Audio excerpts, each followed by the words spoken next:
Let me ask you something real quick. How many fighters in boxing history make other elite fighters pause mid-sentence, lower their voice, and go, "Yeah, that guy's different"? Because Anthony Joshua does. Not fans, not YouTube comments. I'm talking about world champions, sparring partners, heavyweights who've been in the ring with killers. Guys who felt punches from Deontay Wilder, Tyson Fury, Alexander Usyk, and still say, AJ's power hits different. And what's crazy is this. The more people question Anthony Joshua, the more dangerous he actually becomes. Today, we're breaking down exactly why fighters themselves say Anthony Joshua is one of the scariest heavyweights of this generation. Not hype, not narratives, real quotes, real reactions, real fear. And trust me, by the end of this video, you'll understand why even the toughest men in boxing treat AJ with a different kind of respect. Almost every fighter who's ever spoken about Anthony Joshua starts in the same place. Power.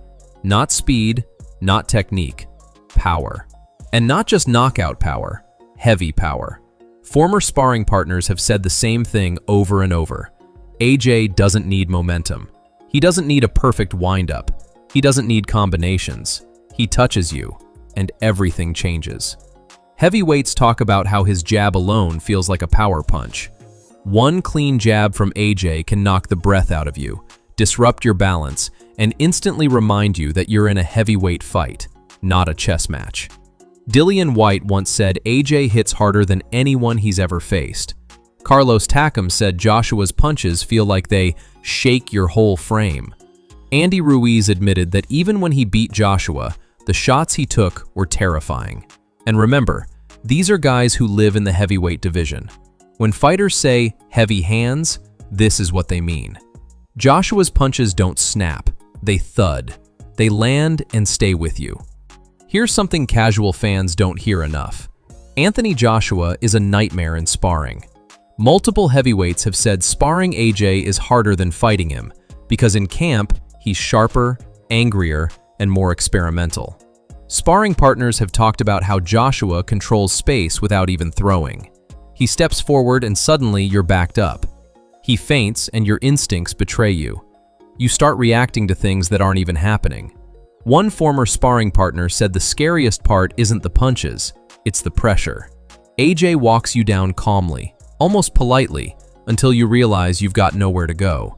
And when he decides to let his hands go in sparring, people stop asking for extra rounds. There's a reason top heavyweights are picky about sparring Joshua. One bad session can shake your confidence for weeks. Tyson Fury talks a lot. Everybody knows that.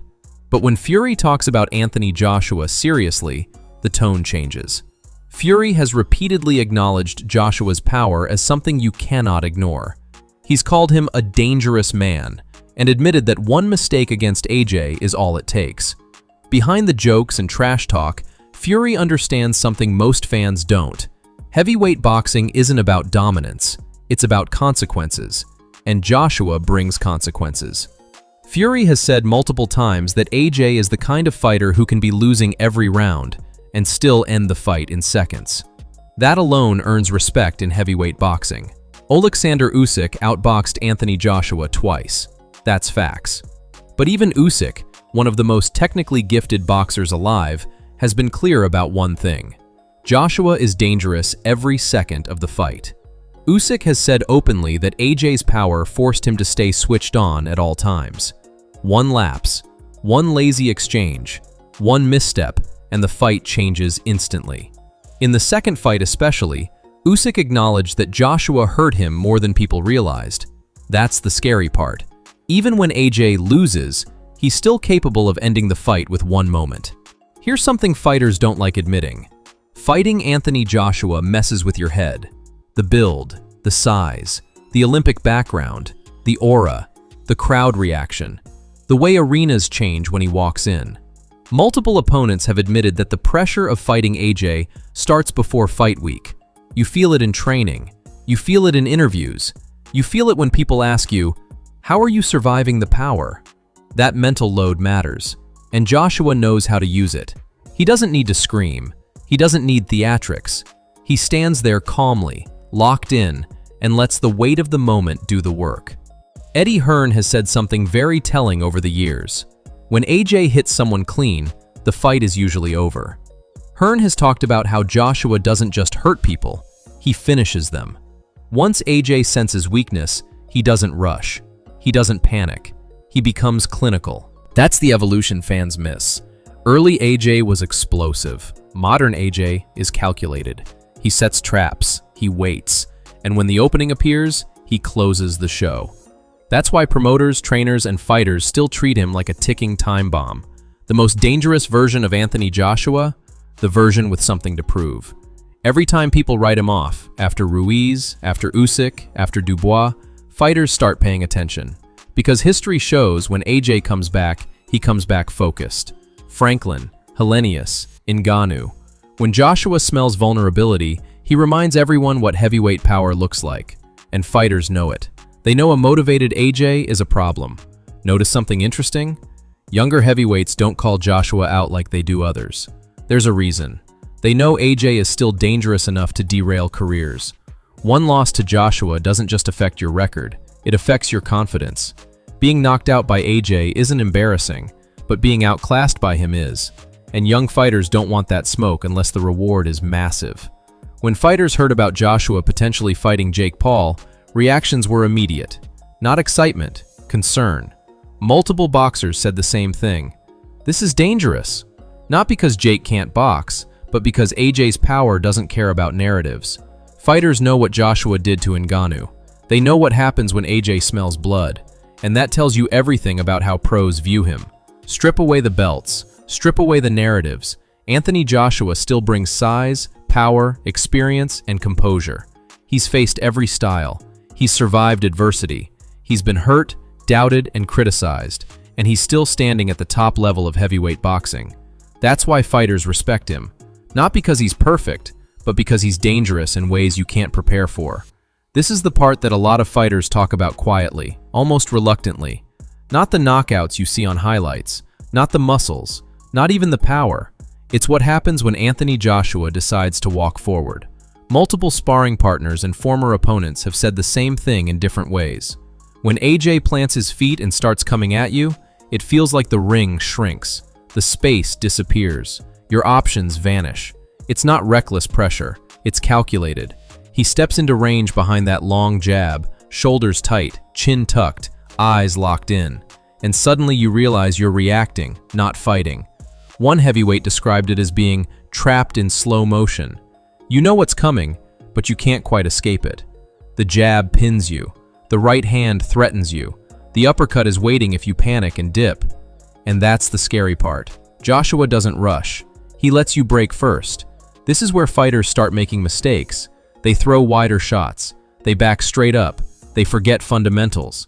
And the moment you lose discipline against someone like AJ, the fight flips instantly. This is why so many of his stoppages don't look wild. They look inevitable. Here's something that rarely gets enough credit. Anthony Joshua is not just strong, he's smart in the ring. A lot of fighters have admitted that AJ reads patterns frighteningly fast. First round, he's watching. Second round, he's testing. Third round, he's setting traps. Former champions have pointed out that Joshua adjusts mid-fight better than people realize. If the jab isn't landing clean, he doubles it. If opponents start slipping right, he brings the left hook. If they lean back, the right hand goes upstairs. This isn't guesswork.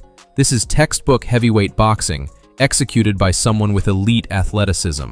And that's what makes him dangerous. He doesn't rely on one punch. He builds toward it. Fighters say you feel like you're surviving moments rather than winning rounds. By the time he commits, he already knows what's going to land. Sparring stories about Joshua are almost legendary at this point, and what's interesting is that they're not always about knockdowns. A lot of guys say the most intimidating thing is how controlled he is in sparring. He doesn't swing wildly.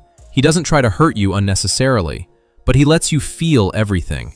Heavy jabs that snap your head back, short hooks inside that take your breath, uppercuts that stop you from coming forward again. One sparring partner said it best. He doesn't need to knock you out in sparring. He makes sure you don't want to come back in. That's a psychological edge. You leave the ring knowing that if this was a real fight, the tempo would only increase, and you'd eventually break. That's scary confidence. This is where things get really telling. Veterans don't hype fighters lightly, especially heavyweights. And yet over the years, you've seen former champions, trainers, and analysts all say the same thing. Anthony Joshua is not someone you casually step in with. You'll hear phrases like, "He's a problem," "He's too complete," "He doesn't need openings, he creates them." Even fighters who criticize his losses still admit one thing: if Joshua touches you clean, the fight can end immediately. That's why younger heavyweights get warned about him. Not trash talk, not hype, actual caution. Because the power is real, the technique is real, and the experience is real. Some fans love bringing up Joshua's losses as proof that he's exposed. Fighters don't see it that way. Ask anyone who's been in the ring with him, and they'll tell you. Losing doesn't make him less dangerous. It makes him more focused. Losses didn't turn him into a reckless brawler. They sharpened him, made him more patient, more calculated. A dangerous heavyweight with humility is a terrifying combination, because now you're facing someone who knows what it feels like to fall and knows exactly how to avoid it happening again. This part might sound intangible, but fighters swear by it. Anthony Joshua's presence matters. The size, the calm walk, the way he stands in the ring, the silence before he explodes. Some fighters say you feel beaten before the bell rings if you let it get into your head. That's aura. And in boxing, aura wins fights before punches do. So when fighters talk about Anthony Joshua being scary good, they're not exaggerating. They're speaking from experience. They've felt the jab. They've felt the pressure. They've seen the composure. And they know what happens when you make one mistake against someone built like that. Whether you love him or doubt him, one thing is undeniable. Anthony Joshua is a heavyweight you respect, or you pay the price. Drop your thoughts in the comments. Who gave the most honest take on AJ? And do you think he still has another dominant run left in him? If you enjoyed this breakdown, hit the like button, subscribe for more real boxing insight, and I'll catch you in the next one.